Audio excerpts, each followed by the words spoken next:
Bismillah. Kita ketemu lagi di episode ke-8.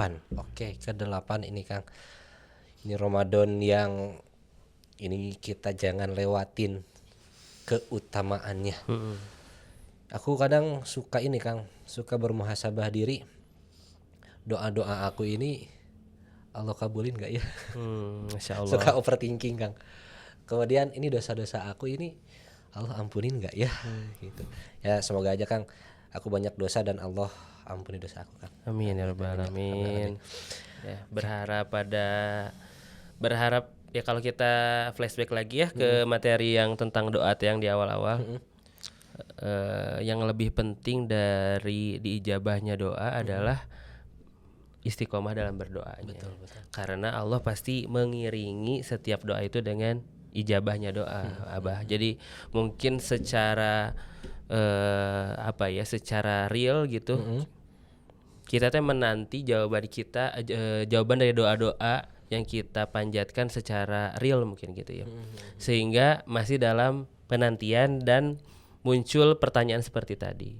Tapi kalau kita dengan kacamata iman melihat bagaimana doa itu bekerja, maka tidak perlu khawatir. Jadi mungkin bentuk yang lain atau nanti jadi gunung-gunung pahala. Betul. Amin ya Allah ya rabbal alamin. Amin. Oke, berbicara tentang doa Kang. Ini memang kayaknya 7 episode sebelumnya juga berbicara tentang doa, emang doa ya Kang. Iya.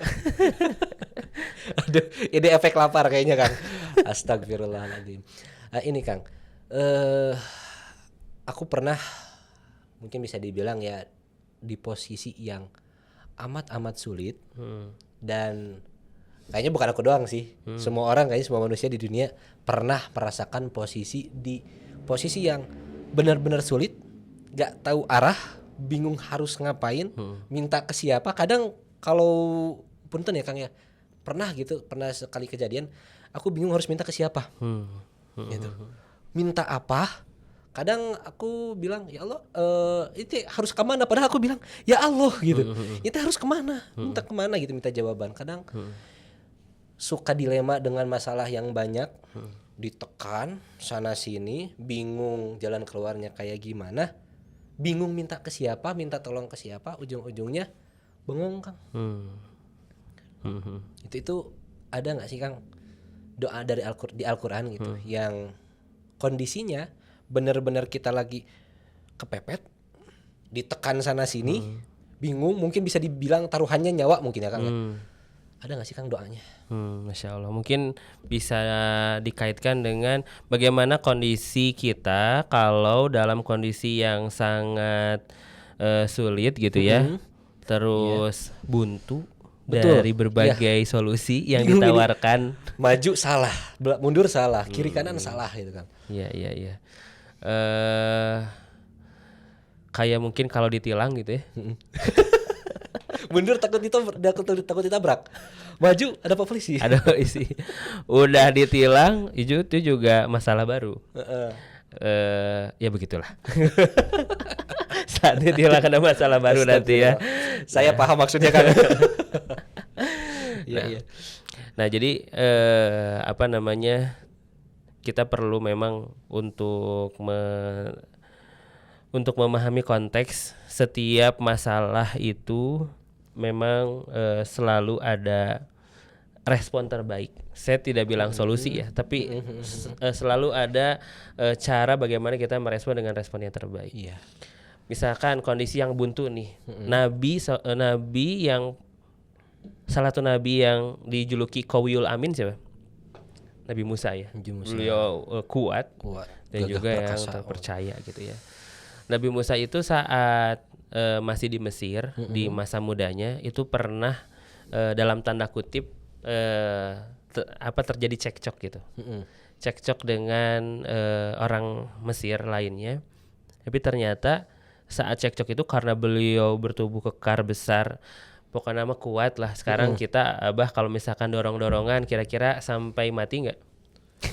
Kalau dorong-dorongan sih enggak kayaknya sih. Kecuali kalau di belakang kita mungkin benda tajam gitu ya. Betul. Tapi saat itu Nabi Musa mendorong seseorang itu sampai ada yang bilang mendorong, ada yang memukul, banyak riwayatnya, tapi intinya tuh sampai meninggal. Dan setelah itu ada seorang pemuda, setelah meninggal orang itu ada kabar datang ke Nabi Musa bahwasanya Nabi Musa dikejar untuk dibunuh, untuk membalaskan nyawa yang didorongnya itu tadi. Punten itu cuma didorong sampai. Ya, walau alam bagaimana, tapi itu bentuk kuatnya Nabi Musa tuh di situ. Iya. Saya sampai kepikiran gitu ya, apa segede luar biasa ya. Pokoknya kekuatan beliau ya gitu. Kekuatannya Masya Allah. Kuat fisik dan kuat iman beliau itu luar biasa. Bagaimana coba sabarnya Nabi Musa juga kan, kuat sabar berarti menghadapi Bani Israil. Kadang kan kalau kita punya kekuatan, punya power nih Kang nih. Ya sebenarnya kan bisa aja kita sombong gitu Kang ya. Tapi Nabi Musa lebih memilih sabar. Lebih sabar, dan itu juga dikejar sama orang yang membunuh Nabi Musa kan bukan yang dihadapi, tapi kan milih kabur. Nah, saya tuh mau menggambarkan ini satu kondisi yang sangat mungkin buntu ya. Buntu. Nabi Musa tuh sampai tiba di kota Madian, di mana Nabi Syuaib berada, nanti nikah sama anaknya. Tapi di situ Nabi Musa tuh buntu dan hanya bersandar pada pohon dan meminta kepada Allah, ya Allah, saya mengharap kebaikan apapun darimu, yang penting itu darimu gitu.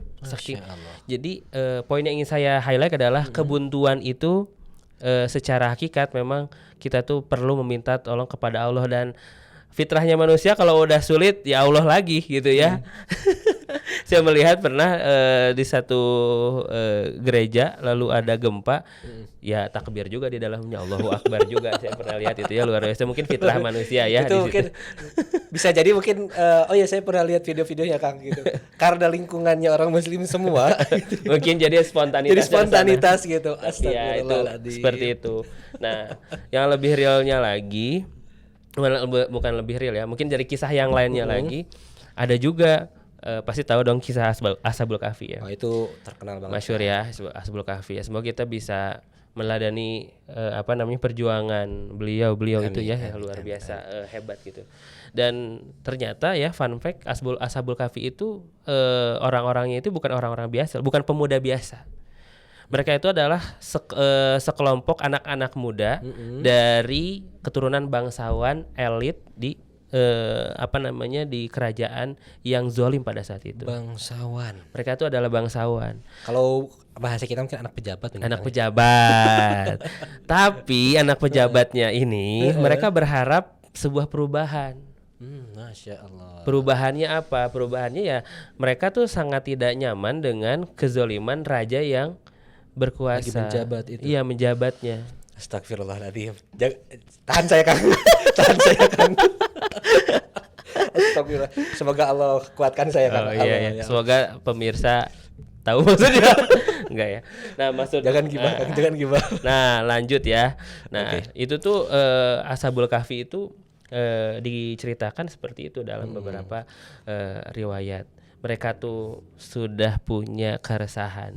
Tapi kalau keresahannya memuncak, berarti ada keresahan-keresahan sebelumnya yang sebenarnya terjadi, dan mereka tuh sudah melakukan sesuatu untuk mencoba merubah kezaliman tersebut. Tapi mungkin nggak digubris. Nggak bisa. Udah mereka tuh di status quo yang nggak bisa dirubah. Kezalimannya sudah seperti itu, kemusyrikannya seperti itu. Jadi mereka tuh sudah di titik nggak bisa melakukan apa-apa. Bingung. Udah mereka tuh bagian dari kerajaan, bangsawan pula. Lalu mereka itu punya keresahan di internal kerajaannya. Mereka melakukan sesuatu tidak bisa. Lalu mereka terintimidasi. Lalu mereka ditekan oleh kebijakan-kebijakan raja yang zalim pada saat itu. Kerasa bingung banget itu. Maju salah, mundur salah. Kalaupun mereka bisa nggak sih mereka tinggal biasa aja setelah mereka resah dan ya udahlah dilupakan saja. Kayaknya nggak bisa. Dan juga setelah ada hal-hal yang mereka lakukan untuk mencegah kezaliman itu, wah misalkan ya contohnya kalau misalkan ada pendemo gitu ya, wah ini pendemo ini, terus apakah pihak berwenang seketika pendemo itu tidur lelap dibiarkan saja, pasti kan bisa ada ditangkap lah. Betul. Wah, kamu kan yang kemarin demo, wah kamu kan yang ada seterusnya gitu. Apalagi raja sudah tidak suka, pimpinan teratas sudah tidak suka dengan gerakan-gerakan bawah tanah yang dilakukan oleh para pemuda ini. Ya Allah. Ya, jadi saat itu diam saja, untuk tidur saja biasa saja di kerajaan tersebut itu sudah tidak bisa. Makanya mereka nggak bisa, makanya kabur kan. Ada episode kabur gitu ya. Kabur karena sudah mentok. Gak mungkin day one resah kabur. Untung zaman dulu nggak ada HP Kang. ada tren itu ya. Day one resah, day one kesel nih sama raja, kabur. Enggak sih kayaknya ya. Tapi itu adalah hal yang sudah memuncak gitu. Sudah sudah bukan hari pertama lagi gitu. Walau alam sudah berapa lama keresahan yang mereka rasakan dan perjuangan yang mereka lakukan. Dan itu kan sekelompok pemuda itu ya mereka orang-orang beriman semuanya. Masya gitu. Allah. Dan yang akhirnya di surat Al-Kahfi ayat 10 di situ kan diabadikan id awal fityatu ilal kahfi faqalu rabbana atina min ladunka rahmah wa hayyi lana min amrina rasyada. Itu udah doa yang mengiringi puncak kebuntuan mereka tuh harus ngapain lagi. Udah nggak bisa ngapa-ngapain lagi. Dan keselamatan mereka juga utama. Yaudah minta tolong ke Allah, ya Allah. Rabbana atina min ladunka rahmah, ya Allah, berikanlah kami rahmat yang langsung darimu. Rahmat itu kalau kata Pak Kiai Sodik, ini Pak Sodik, beliau selalu meng-highlight rahmat itu bisa bentuknya pertolongan, bisa bentuknya kasih sayang Allah, bisa bentuknya rezeki, bisa bentuk hal-hal yang kita butuhkan tuh bisa jadi di dalam rahmatnya Allah. Jadi secara umum disebutnya Allah kita butuh rahmatmu. Tapi yang langsung darimu kan beda. Yang langsung kalau kita dengan wasilah-wasilah, iya kan. Kalau ini ditolong sama pimpinan kita, bos mungkin level B, beda sama yang langsung lebih tinggi kan. Ini langsung Allah yang dikasih. Kita pengen darimu yang langsung ya Allah, pertolongan. Berarti kita butuh keajaiban. Karena kalau misalkan sudah buntu seperti ini dan kita yakin hanya Allah yang bisa ngebantu kita, pasti ini adalah hal yang ajaib yang akan hadir. Pertolongan Allah yang begitu luar biasa yang akan hadir. Rabbana atina min ladunka rahmah wa hayyi lana min amrina rasyada. Ini banyak arti secara pemaknaan, tapi ada yang memaknai ya Allah sempurnakanlah wa hayyi lana min amrina rasyada, sempurnakanlah pertolongan atau petunjuk yang menolong urusan kami gitu, sehingga kami termasuk orang-orang yang lurus. Masya Allah. Jadi intinya adalah dalam doa tersebut kita berharap untuk mendapatkan pertolongan yang langsung darimu, dan kita berharap keajaiban dari Allah. Dan doa ini mungkin belum masyhur ketika kita dalam kondisi-kondisi yang terjepit gitu. Misalkan ya, ini contoh, mau teman-teman yang SMA mau ujian lupa, biar nggak ada insiden. Sekarang nggak ada insiden lempar-lempar penghapusan kan? Kan gini-gini, ya Allah, bismillahirrahmanirrahim, keluarnya B. Itu kancing nggak? Itu jadul banget. Mungkin beda ya sekarang ya. Allah alamnya gimana? Mungkin nebak-nebak biasa. Tapi sebenarnya kalau kondisi kayak gitu, kita tuh bisa berdoa ini gitu. Rabbana atina min ladunka rahmah wa hayyi lana min amrina rasyada. Ini udah mentok ya Allah, nggak tahu lagi gimana. Ini besok ujian, tapi ternyata saya lupa, kirain lusa, ternyata besok. Bisa aja gitu kan. Betul. Ya Allah, saya merasa sangat sulit ini untuk belajar. Ya Allah, besok ujian untuk masuk tes perguruan tinggi negeri misalkan. Ya Allah, berikanlah pertolongan yang langsung darimu, kasih keajaiban. Wallahu alam apa. Masya Allah. Iya kan, doa-doa mentok lah ini, doa-doa udah buntu. Nah ini nih, doa-doa buntu ini gitu, ya kan. Masya Allah. Mau tes kerja, mau apa, tapi rasanya kok berat, kok buntu gitu ya, butuh pertolongan Allah secara bisa seperti, atau kita terzolimi sama orang, sama seperti case-nya Ashabul Kahfi. Kita terzolimi sama orang, ternyata sampai dilaporkan polisi, ternyata sampai bisa masuk ke ruang persidangan dan seterusnya gitu ya. Ini doanya. Doa untuk menyelamatkan kita dari kondisi yang sulit untuk kita bisa keluar secara ikhtiar kita sudah mentok dan kita yakin hanya Allah yang bisa membantu kita. Ini doanya. Oke. Terkait doa ini Kang, sebenarnya aku ada pertanyaan sih. Pertanyaannya kayak gini. Kita kalau ngafalin doa, mungkin bisa dibilang sebelum doa-doa yang sebelumnya atau mungkin doa-doa yang akan kita bahas selanjutnya gitu ya Kang. Sebenarnya doa itu cukup nggak sih Kang kita hafalkan hanya teksnya saja tanpa kita tahu artinya? Lebih baik kita paham artinya. Lebih baik ya. Mungkin level 1 kita mengaminkan orang yang berdoa karena kita belum tahu nih mau doa apa. Jadi senang gitu ada ustadz yuk berdoa bareng-bareng karena kita mengaminkan. Level selanjutnya kita perlu tahu doa-doanya itu apa saja, misalnya kita hafal, diajarin sama guru-guru gitu ya. Habis itu kita lebih bagus lagi memaknai dan tahu artinya. Betul. Gitu sehingga kita bisa menempatkan doa ini untuk apa. Jadi kan emang doa itu dalam Al-Qur'an itu problem solving sebenarnya. Jadi kalau misalkan Quran itu adalah solusi, kita bisa melihat dari kacamata doa itu udah solusi banget. Tapi kadang mungkin solusinya udah ada mungkin, tapi kita bingung solusi yang mana. Iya, mau doa yang mana mau yang dipakai itu kan poinnya tuh. Jadi kalau misalkan masalah yang seperti tadi, ini yang kemarin tentang jodoh misalkan, itu kan doa itu pasti berkaitan dengan masalah. Betul. Masalah kita gak jauh-jauh ya, kehidupan manusia berarti gak jauh-jauh itu kan. Iya kan, terus masalahnya. Makanya Quran itu kitab yang sempurna dan mukjizat dari Nabi. Salah satu tuntutan kesempurnaan itu adalah relevansi sehingga hari kiamat dan tidak adanya sesuatu yang bertabrakan dan tidak nyambung gitu, kontradiktif. Enggak, pasti itu kelebihan Al-Qur'an. Pasti harus definisi sempurna itu tuntutannya banyak dan Quran itu ada semuanya. Masya Allah. Dan salah satu relevansi hingga akhir zaman adalah tadi permasalahan manusia itu yang ada di dalam kehidupan manusia itu tuh di-solve dengan salah satunya dengan doa-doa yang ada. Makanya kita membicarakan tentang doa ini sebenarnya itu tuh how to solve the problem, bagaimana meresponnya. Ikhtiar salah satunya adalah dengan berdoa. Betul. Gitu. Dan mungkin kadang teman-teman juga bingung Kang ya. Aku atau mungkin ada mungkin ya Kang ya yang tanya ChatGPT kah atau mungkin tanya AI yang lain gitu ya. Doa minta ampunan gitu. Doa apa? Ya mungkin kalau teman-teman mau bisa lihat aja Kang ya, seluruh episode-episode kita itu membahasnya tentang apa. Atau mungkin nanti besok akan ada apa lagi, lanjut. Mungkin nanti teman-teman bisa tonton seriesnya ya, sesuai dengan masalah teman-teman dan lihat judulnya apa.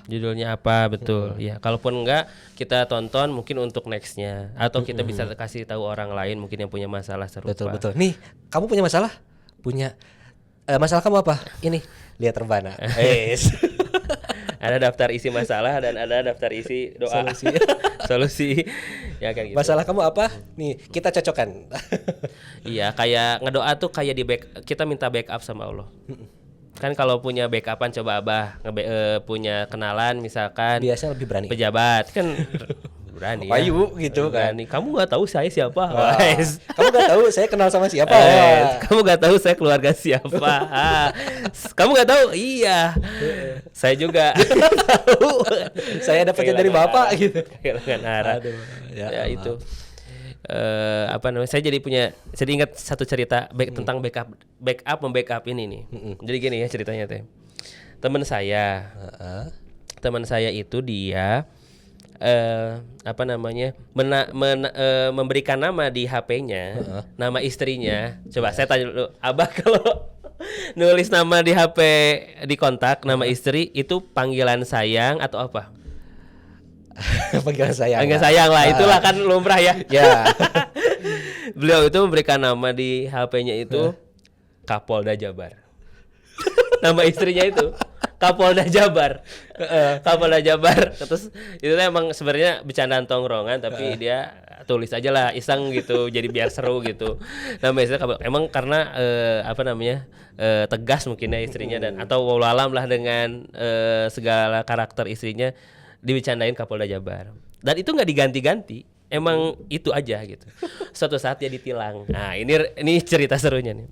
Dia ditilang di sebuah daerah lah di Bandung. Sudah ditilang karena emang dia salah.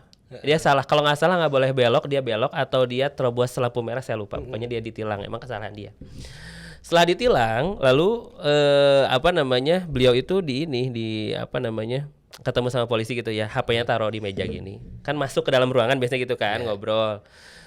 Yaudah, apalah saya nggak tahu apakah dikasih tahu nanti sidang ya atau ambil atau apa. Pokoknya masih ngobrol nih. Iya. Masih ngobrol. Dan gitu, istrinya telepon. Ini HP Saya di nggak meja. habis pikir. Ini HP-nya di meja. Ya, HP-nya di meja. Nada dering hurung, emang rada jadul saya tak. Nada deringnya nyala kan, biasanya kita di silent gitu ya. Ini nyala. Gak ada foto profil dan tulisan besar Kapolda Jabar. Ya silakan. Apa yang terjadi? Ini lucunya gini. Ini si bapaknya itu langsung, Pak Kapolda Pak. Wah, angkat dulu Pak, kata si polisinya. Angkat dulu. Oh ya siap. Dia sangat mendalami peran. Dia paham kondisinya gimana, dia angkat. Kan kalau istrinya yang nelpon gimana ya? Iya mah atau Bu gimana gitu kan. Siap. Astagfirullah. Siap Dan. Saya nggak bisa berhenti ketawa Kang. Siap Dan. Katanya teh. Arahan siap. Itu dia ngomong keras lagi kan. Terus kata istrinya teh, "Apa sih? Ini udah nyampe mana? Siap." Gitulah si teman saya teh. Siap Dan gitu lah. Pokoknya benar-benar Mendalami peran bahwasanya dia telepon sama Kapolda Jabar. Iya. Terus setelah dia ditutup, kata polisi yang nilangnya apa? Pak, siap, silahkan lanjutkan perjalanan. Astagfirullahaladzim. Ini juga saya ditelepon Kang. Ini kayaknya kita harus berhentikan perjalanan kita. Oke. Iya, itu teh closing dulu ya di cerita ini. Biar gak gantung, biar ada hikmahnya. Maksudnya adalah begitu luar biasanya kalau kita punya dalam tanda kutip backup. Betul. Itu backup dia, apakah dia kena Kapolda Jabar? Enggak. Apakah dia sengaja istrinya suruh nelpon untuk memunculkan itu? Kayaknya dia pun nggak kepikiran. Tapi dia atas izin Allah ternyata istrinya nelpon dan terjadi skenario tadi, kita bisa ambil hikmah ternyata begitu nikmatnya kalau kita punya backup, punya orang yang melindungi kita. Empah jabatan segala macam. Bayangkan sekarang kalau kita di backup sama Allah lewat doa-doa yang kita panjatkan. Salah satunya doa Robbana atina min ladunka rahmah wa hayyi lana min amrina rasyada. Di backup sama Allah, apa yang terjadi? Ashabul Kahfi di dalam gua ratusan tahun itu Allah biarkan hidup menjadi sebuah bukti keajaiban dan menjadi kisah yang sampai ke kita. Itu backupnya Allah tuh bisa seperti Ashabul Kahfi itu. Untuk hal-hal yang receh-receh untuk yang kita hadapi, pasti Allah bisa nge-backup kita atas izinnya. Jadi jangan menganggap remeh doa, jangan menganggap doa itu hanya di mulut saja, tapi itu bisa menghasilkan sebuah keajaiban dengan backupnya Allah. Masya Allah, betul sekali. Wah, ini kisah Kapolda Jabar. Astagfirullahaladzim. Ya Allah, nggak bisa berhenti dari tadi saya kan. Kayaknya nahan ketawa di hati ya susah, tapi lihat di ekspresi gitu. Nah, kita kayaknya nanti kita kenalan Kang ya sama kru-kru kita di pertemuan yang tadi juga berekspresi lucu pada ketawa juga tadi kan. Aduh ya, luar biasa. Pokoknya kita tutup dengan closing doa kita. Robbana atina min ladunka rahmah wa hayyi lana min amrina rasyada. Jangan lupa berdoa.